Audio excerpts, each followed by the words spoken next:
Whispers of the Willow. They say the old willow tree at the edge of town holds secrets, but most of us thought it was just a spooky bedtime story parents told to keep kids from wandering too far. That was until I saw it for myself. It was a chilly autumn evening, the wind howling through the branches like a ghostly whisper. I had taken a shortcut through the woods after a late shift at the diner, trying to outrun the creeping darkness. That's when I noticed something unusual: faces, twisted and anguished, etched into the gnarled bark of the willow.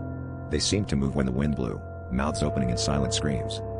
My heart pounded as I stumbled closer, drawn to the tree despite the icy fear gripping my spine. I'd heard the tales of lost souls trapped within, of those who ventured too close and were never seen again. But as I stood there, transfixed, I realized these faces weren't just stories. Their eyes seemed to follow me, pleading for help, and I could almost hear their faint whispers begging for release. I reached out, my fingers brushing the rough bark, and felt a pulse of energy, like a heartbeat beneath my palm. Suddenly, the whispers grew louder, a cacophony of voices surrounding me. I staggered back, tripping over roots as the ground seemed to shift beneath my feet. The air turned frigid, and a shadowy figure emerged from the depths of the tree, its form shifting and flickering like a candle in the wind. It wasn't human, not entirely. Its eyes were hollow, its face a mask of sorrow and rage. "Help us," it rasped, its voice like the rustle of dead leaves, echoing in my mind. I ran in, fleeing the willow with its haunted faces and the spectral figure that haunted my steps.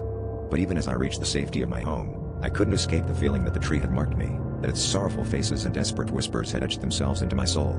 Now, every night, in the quiet moments before sleep claims me, I hear the rustling of leaves and the haunting cries of the lost, calling for help that I am powerless to give.